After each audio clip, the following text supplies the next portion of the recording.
कैसे लगा आपको मेरे साथ काम आपके साथ काम करके बहुत बुरा। बचपन में आपने कभी बेल बजा के भागे हैं?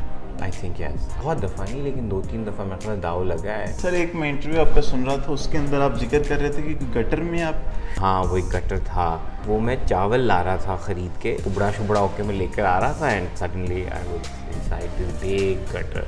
पाकिस्तानी मंटो सरमद सुल्तान खुसर, इंडियन मंटो नवाजुद्दीन सिद्दीकी, कौन सा बेहतर? मेरी कोई औकात नहीं है कि मैं अपने काम को नवाजुद्दीन के काम के साथ कंपेयर करने का सोचूं भी। अगर आपको गॉडफादर बनाने का मौका मिले दोबारा से, जो चीज़ इस कदर एक उस मेयार की या उस पाए की बन चुकी है तो उसके साथ पंगा लेने की ज़रूरत क्या है। हेलो जी, अस्सलाम वालेकुम। मैं वकर शब्बीर और मेरे साथ मौजूद हैं the one and only Sarmad Sultan Khoosat, और मैंने इनके साथ काम भी किया हुआ था। सर फर्स्ट क्वेश्चन जो मैं आपसे करूँगा वो ये करूँगा, कैसे लगा आपको मेरे साथ काम आपके साथ काम करके बहुत बुरा। सारी बात है वो बकर, एक तो मेरा ख्याल है अच्छा लगा तो आज हम यहाँ बैठे हुए खुशबाश हैं, और दूसरा बहुत एक होनहार और काबिल इंसान है, तो आपके साथ अदाकारी भी की और आपको डायरेक्ट भी किया, दोनों काम किए। राइट, नो मज़ा आया। तो सर सबसे पहले हम बात करेंगे बचपन की। बचपन में आपने कभी बेल बजा के भागे हैं? आई थिंक यस, हाँ। कितनी दफ़ा? बहुत दफ़ा नहीं लेकिन 2-3 दफ़ा मेरे पास दाव लगा है। एक दो हमारे हमसाए होते थे जो हम जिनको बहुत पसंद नहीं करते थे, अच्छा। तो उनके साथ इस तरह के पंगे हम ले लेते होते थे कभी कभार।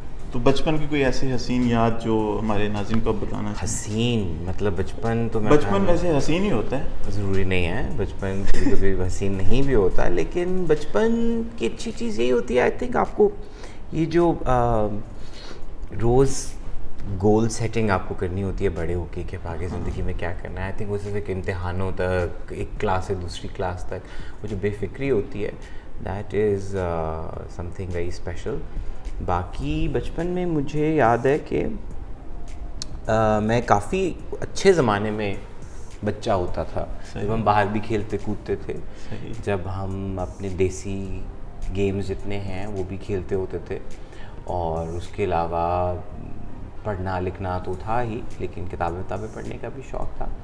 बट आई थिंक जो सबसे चीज़ जो अब मैं मिस करता हूँ, मतलब अब जो मैं छोटे बच्चे जो अब बड़े हो रहे हैं, मुझे लगता है उनके पास अपॉर्चुनिटीज़ बहुत कम है, मतलब रश हो गया, जगह कंजेस्टेड हो गई। ऑल्दो आई डोंट नो, हम भी मतलब कोई कंजेस्टेड इलाके में ही रहते थे, लेकिन शायद उस वक्त फिर भी एक रख रखाव का तरीका थोड़ा फ़र्क था, ट्रस्ट होता था आपको नेबर्स के ऊपर भी, बाहर खेलना कूदना, small things which I think matter, कि आपको कम्युनिटी का एक उनके साथ रहने का एक और ढंग सीखते थे आप। So I miss, I think overall वैसे मुझे वो एरा याद है कि वो थोड़ा सा आज की स्पीड से थोड़ा कम था, लेकिन ज़रा पुरसकून था। सर एक मैं इंटरव्यू आपका सुन रहा था, उसके अंदर आप जिक्र कर रहे थे कि गटर में आप अब यार तुमने कहाँ से इंटरव्यू, हाँ गटर में, लेकिन वो कोई खुशगवार हसीन तो बिल्कुल भी नहीं था। और वो बारिशें जब भी आती हैं पंजाब में भी, मतलब बारिशों के हवाले से कोई ना कोई बर्बादी, हाँ वो एक गटर था, वो बारिश के पानी में वो उसका ढक्कन आई एम श्योर कोई खबीस इंसान चोरी करके ले गया था, तो वो मैं चावल ला रहा था ख़रीद के, और हम जॉइंट फैमिली में रहते थे, तो वो अच्छी खासी बोरी थी, तो वो मैं बच्चा ही था, लेकिन वो हमारे घर में एक खातून काम करती थी, वो घर में हमारी दादी को तो कह के गई, नहीं मैं इसके साथ लेकर आती हूँ जाके, मतलब अब बच्चे के लिए, अब 7वीं में पता नहीं 6ठी में मैं था, तो एक बच्चे के लिए 10-12 किलो का वो जो भी एक चावल का बड़ा सा वो बोरा सा था, तो वो उन्होंने खातून मुकर गई, वो तो मैं अकेला ही कुबड़ा शुबड़ा होके मैं लेकर आ रहा था, and suddenly I was inside this big gutter. फिर उन्होंने मुझे बचाया, खैर कुछ लोग भी आ गए, मैं बच गया था। घर आके मैं बहुत रोया, और बाद में मैं सदमे में बहुत रोया कि मैं कितनी गंदी हालात में से बच के वापस आया हूँ। अच्छा सर, अभी आपने बात की बचपन, अब move to professional career, theatre, film, TV, each and everything आप परफॉर्म कर चुके हैं, आप डायरेक्ट कर सकते हैं, आप एक्ट कर चुके हैं। सबसे बेस्ट थिएटर है, फिल्म है या टीवी है? देखो हर मीडियम के अपने अपने हैं। मैंने बुनियादी तौर पे शुरू किया टीवी से, उससे भी पहले थोड़ा सा रेडियो किया हुआ था, बीच में थिएटर किया, फिर थिएटर से एक लंबा गैप आ गया। देखने का शौक़ फिल्मों का था, टेलीविज़न उतने शौक़ से, या वो जो एक हमारे यहाँ तो ख़ास तौर पे, हमारे यहाँ से मुरादी के सब कॉन्टिनेंट में और शायद पूरी दुनिया में भी जो बड़ा पर्दा है एक उसका अपना मैजिक और चार्म होता था। तो फिल्म बहुत लेट की करियर में, मतलब शुरू के 15 साल तो नहीं कोई भी फिल्म से ऐसा कोई ताल्लुक़ रहा। तो as an actor definitely nothing compares to theatre. तब जो एक आपके पास एज एन एक्टर जो आपको मज़ा आता है काम करने का, as a story teller, as a director या उस तरह अगर आप पूछो तो वो सिनेमा डेफिनेटली एक कॉम्पैक्ट कहानी आप किस तरह सुनाते हैं। टीवी की अपनी एक पावर है, TV is my main I think ground जहाँ से मैंने सीखा है जो भी थोड़ा बहुत मुझे काम आता है टीवी पे ही प्रैक्टिस कर करके। बट टीवी अब लेटली मुझे लगता है वो चूँकि किस्तें इतनी ज़्यादा और वो एक वॉल्यूम काम का जो होता है तो वो समहा उसका जॉय थोड़ा कम हो जाता है। तो but I mean it depends, I think आप क्या कह रहे हैं, क्या कहानी सुना रहे हैं। बहुत सी कहानियाँ आप थिएटर के मीडियम में ही अच्छी सुना सकते हैं, कुछ कहानियाँ ऐसी हैं जो सिनेमा के ही उस एटमॉस्फेयर के अंदर उनका इम्पैक्ट होता है। एंड देन आर थिंग्स जो आप टेलीविज़न के ऊपर ही मतलब वो एक सीरियलाइज्ड फॉर्म में कह लीजिए वो आपको बयान करनी पड़ती है। सर जो 24 आवर्स वाला थिएटर प्ले किया हमने, उसका कोई एक्सपीरियंस हमारे नाज़रीन को आप बताएं कि कैसा रहा।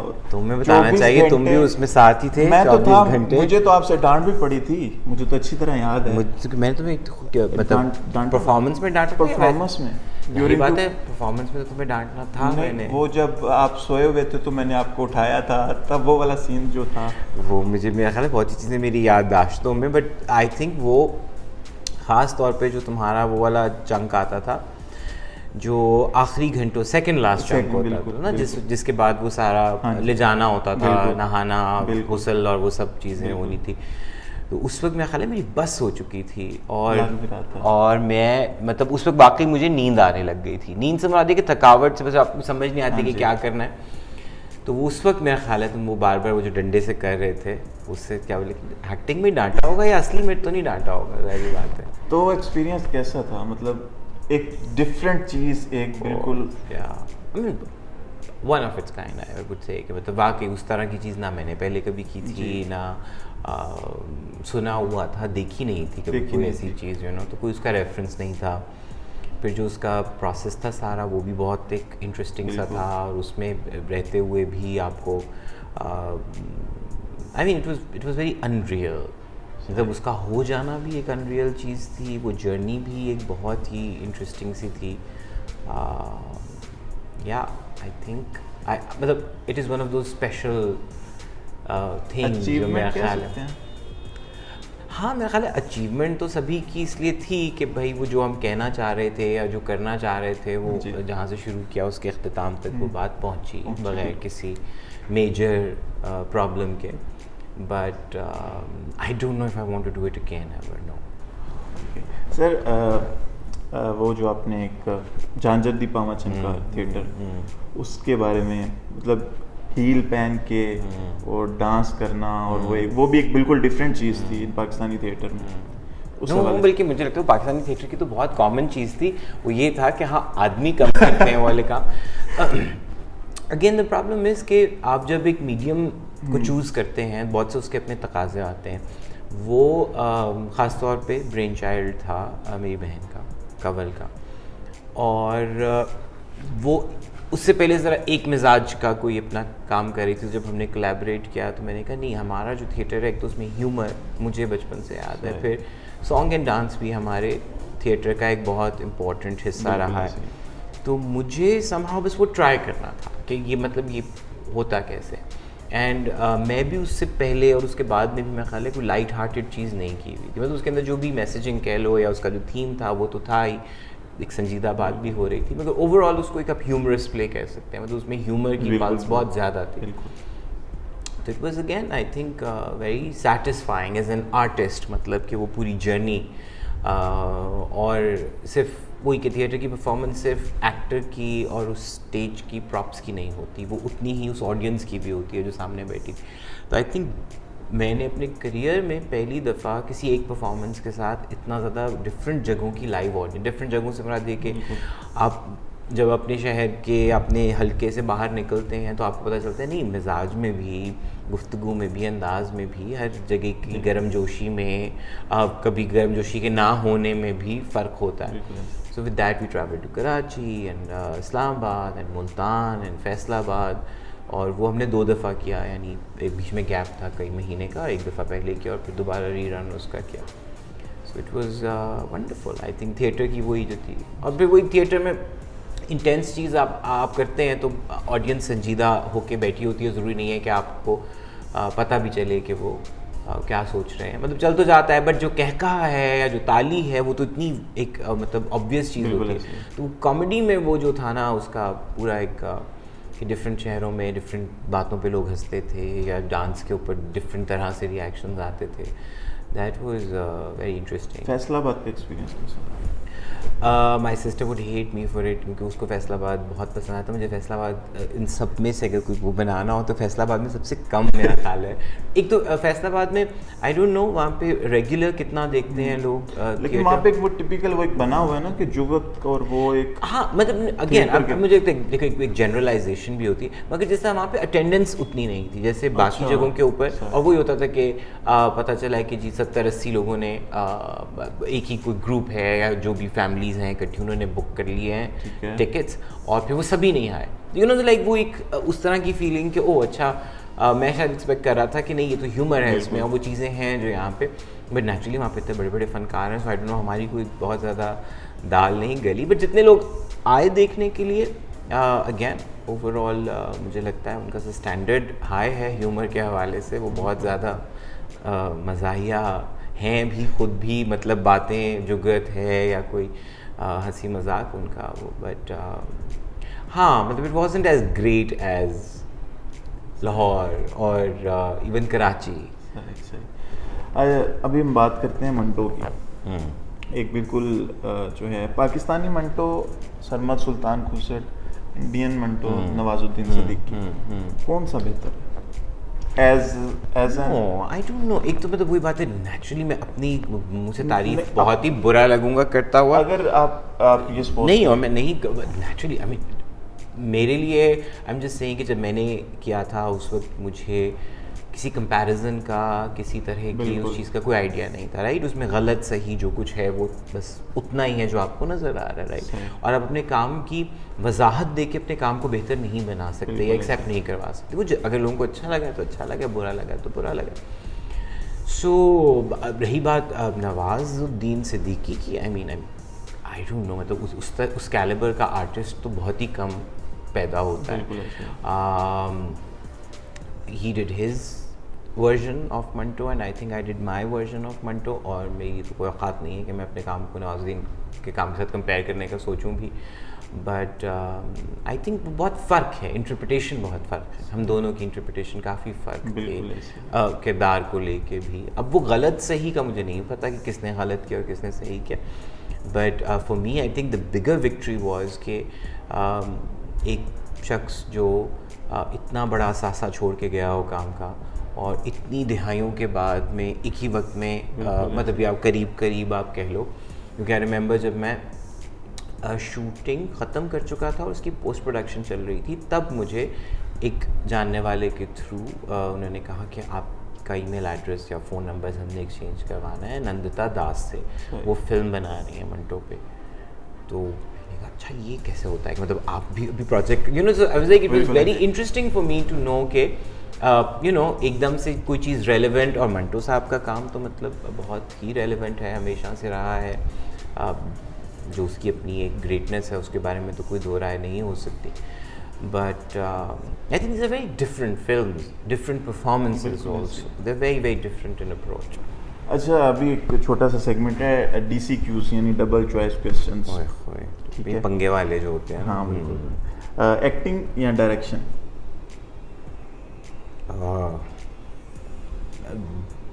डायरेक्शन. टी या कॉफ़ी? डिपेंड्स मूड पे, बट टी. ओके. कॉमेडी या सीरियस?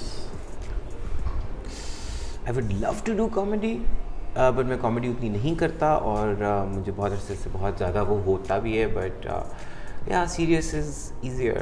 टीवी या theatre? Theater any day, any day. Fawad Khan Yeah. या फवाद मुस्तफ़ा? एक ये वाले पंगे वाले जो होते हैं ना बीच में, मतलब ये बहुत ही फजूल है। मैं आमतौर पर इस तरह के उसको कहता हूँ कि इसकी वजाहतें फिर लोग तलब करना शुरू कर देते हैं। No, I mean they're both very different actors, they're both very different people. But if at all अगर कोई चॉइस कोई बंदूक की उस पर करवानी हो तो फिर मैं कहूँगा फवाद या नवाज या Zardari? I don't know, again you're giving me choices जिसके अंदर नवाज क्योंकि इब्रार खान तो डेफिनेटली जो है वो तो है ही जी, लेकिन ये दो ठीक है। हम जो माजी के बारे में आप पूछ, हाँ जी। अगर आप गॉडफादर बनाने का मौका मिले दोबारा से, मैं इस बुरे से ख्याल को अपने दिमाग से इसलिए निकाल दूंगा कि मतलब जो चीज़ इस कदर एक उस मेयार की या उस पाई की बन चुकी है तो उसके साथ पंगा लेने की ज़रूरत क्या है, क्योंकि ये इस तरह के जो पंगे होते हैं वो मेरा ख्याल है आमतौर पे नहीं लेने चाहिए, भारी पड़ जाते हैं। भारी पड़ने की बात भी नहीं, या तो वो होता है ना कि अनलेस के कई दफ़ा आप किसी चीज़ के बारे में एक नया विजन रखते हों, अगर खाली रिक्रिएट करना है तो मुझे नहीं समझ आती कि सिर्फ आप इसलिए कि अच्छा भी मुझे बहुत पसंद है तो मैं बस इसको दोबारा बना के दिखा दूँ। No, that's not how it's done. I mean I would not mind trying a story which is like that, but Godfather के ऊपर जो मोहरें लगा चुके हैं लोग, उनकी मोहरें बहुत मुस्तनद मोहरें हैं और उसको छेड़खानी करने की गुंजाइश नहीं है उसमें। सही हो गया। अच्छा मुझे अब ये बताएं कि ज़्यादा गुस्सा किस बात पे आता है? शदीद गुस्सा? पता नहीं, तुमने मेरे साथ काम किया हुआ है, आपको मैंने पता गुस्से में देखा ही ओए होए तो तुम बहुत कुछ मुझे वो पटे, मुझे गुस्सा आता है, बहुत आता है। नो यूजुअली अली सेठी की शूट पे मैंने देखा था एक दफ़ा गुस्से में। अली सेठी की म्यूजिक वीडियो नो यूजुअली भाई देखो, आई थिंक कि गुस्सा यूजुअली रिफ्लेक्ट करता है सम काइंड ऑफ प्रेशर और एंजाइटी, काम पे आता है यूजुअली। मतलब पर्सनली मुझे नहीं, मतलब मैं पर्सनल उस तरह के ना ग्रज रखता हूँ, और अगर रख भी लूँ तो फिर आई थिंक उसको मैं बहुत जल्दी खुद के लिए भी रिजॉल्व करना चाहता हूँ। ऐसा बंदा नहीं है सिचुएशन होते ही हैं, बट मैं कह रहा हूँ मैं चाहता हूँ कि ना हो, मतलब आप उनको अपने दिमाग में और अपनी सोच में इतनी जगह ही ना दें, जो चीज़ इतना बॉदर कर रही है कि वो आपको इतना नेगेटिव बनाए, तो आप उसके बारे में कम सोचें। सारी बातें चिढ़ चढ़ती है कुछ लोगों से, लोगों की लोगों से ज़्यादा हरकत से चिढ़ चढ़ती है, यू नो। बट वही आई थिंक आपके तहजीब याफ्ता होने का सब यही एक बड़ी निशानी होती है कि आप कंट्रोल कैसे करते हैं। Sometimes you do, sometimes you can't, but usually मुझे बहुत सिचुएशनल किसी चीज़ के ऊपर जब पर्टिकुलरली कुछ लग रहा होता है काम पे कि कोई चीज़ आउट ऑफ कंट्रोल हो रही है या यू नो कुछ डिज़ास्ट्रस हो रहा है, और फिर just out of that stress. Thank you so much sir, thank you, you are welcome. हम फिर हाजिर होंगे किसी नए मेहमान के साथ, हमें दीजिए इजाज़त, अल्लाह हाफ़िज़।